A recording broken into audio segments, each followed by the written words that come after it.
Now, I'd love your calls on whether inmates in prisons should be allowed to train the guards. 0207 862 2222. Tell us what you think here. That's the recommendation of the Prison Reform Trust, a charity that used to be led by the prisons minister, Lord Timpson. There he is.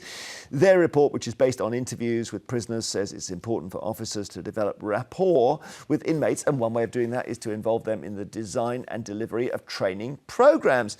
And ex-convicts could even help with recruitment. Mike, what do you think? No, I think it's absolutely nonsense. Now, in less enlightened times, when I was growing up, there was this expression which said the loonies are running the loony bin. Not something I subscribed to. Taking over the asylum. Exactly. I'm sorry, but it's absolute nonsense that prisoners are going to help train the people who incarcerate them.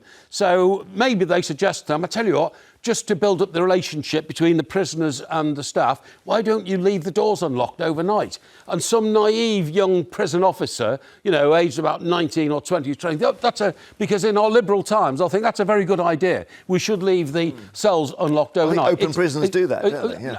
Yeah, that's when you've served your time and been trusted to go to an open prison. Okay. I mean, prisons are not Ronnie Barker in Porridge, OK? They're not like that. They are nasty, horrible, violent places, and the people inside them are dishonest and calculating. That's why they're there. And the idea that prisoners should help train prison officers is, to my mind, an utter nonsense. Suzy Stride.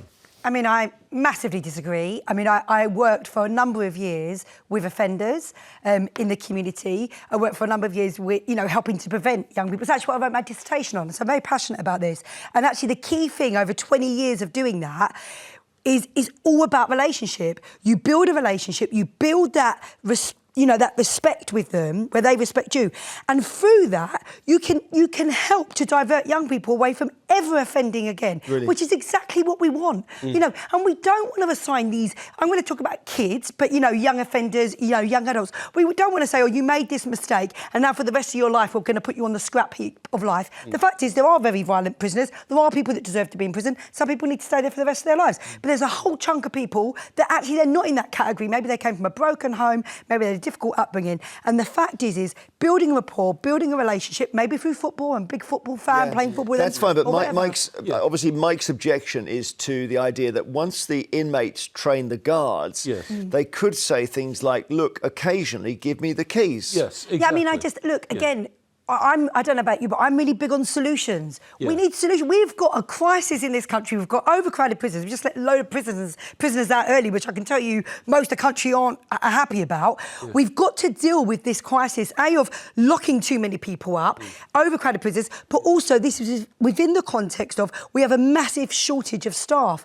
And actually, I don't think this is a bad thing. You're basically getting the people that know what's going to work to help train people up. Suzy, you've worked in prisons. Not in prison.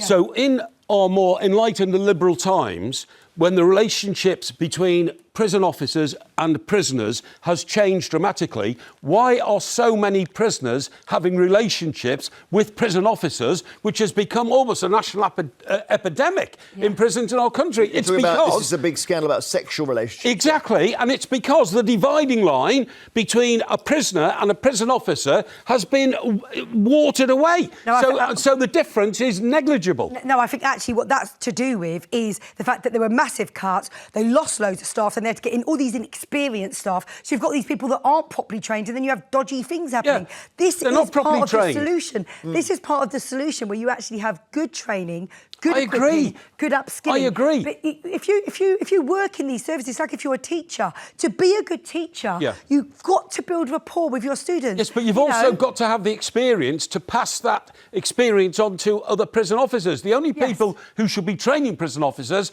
is a guy who's done 25 years in Her Majesty's Prison Brixton to train the new prison officers, not the prisoner. We've got Duncan in Argyll and Butte. What do you think of this, bringing the prisoners in to train the wardens?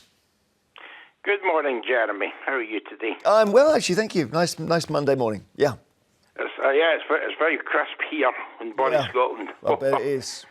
Oh, well, I've just heard some of the points there, Jeremy, and yes, I do agree with. I think we have to be very, very careful. On the other side, I was saying to your producer earlier before they let me on the show that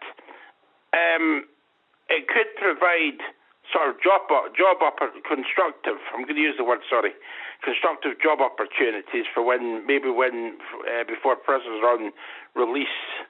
And, it could maybe be done that way with the proper supervision in place. But the other side to it is, and just everything that you're, I'm sorry I forget your two other ones there Susie and Mike, yeah. Morning, Susie and Mike, how you doing? Hello. And, when they're saying that, the thing is about the relationship, this is the trouble, you see, because you'll get some prison officers, all prison officers will think all the same way or be the same, and some will be easier to exploit than others. Yes. And then, as you say about the prison keys and everything, you see, that is the trouble. And also, if things go wrong, it could get very nasty and risky. It could, but then again, think about the upside, Duncan, is that the prisoners could say, and here I'm taking Susie's side, the prisoners could say, look, it's a really good idea to spot the inmate who's carrying a weapon. And they could say, I'll tell you how you find out. His toothbrush has gone. He asks for another one. And that's because he's fashioned a knife from his toothbrush. So anyone saying they've lost their toothbrush, immediately pin them down. So there's an example how you could train it. Exactly. I know these topics have very difficult answers to them and everything. Because I was on the last one to do with the rehabilitation of prisoners, because I do personal safety myself, you see. Okay. And I always try, I can look at every side of the coin. Yes, that's absolutely correct. Brilliant, Duncan. Thank you so much for calling. It's fascinating insight. Gary's in Edinburgh. Hi, Gary. Hi. All right, what would you like to say, Gary? Crazy idea. Crazy? Yeah. OK, why is it crazy? Because the prisoners know what's what? Yeah, well, the prisoners are running the jails as it is. That's one. Well, then you might as well just cut out the middleman. Gary's absolutely right. But the reason that they try to run the jails now is because they're scheming against the prison officers. And the prison officers' authority is threatened at all times. Well, so any prisoner who got involved in the training aspect will try to make the life of a prison officer easier and easier and easier by saying you don't have to marshal and discipline the prisoners. I mean, to me, it just seems mad, to not... it's the same way, look, some of the greatest football managers are those that have played the game, and therefore they know the strategy, they get the ins and outs. Many of them are not. But the equivalent is of getting players to train referees. That's the analogy. And actually, that might well work. Look, I just think... Look, the track record in this country on prisons is not good. No. I think it's good we think outside the box. I think it's good we are creative. I think they're not going to... You're absolutely right, Gary. We've got to have those boundaries in place. You've got to have the right, safeguards there. But to learn from those that are in the system, it seems madness not to do that. I'm just going to say in closing that, of course, the classic is when you get someone who's a convicted hacker and you get them to help you defend yourself against other hackers. Yes. Anyway, we must leave it there.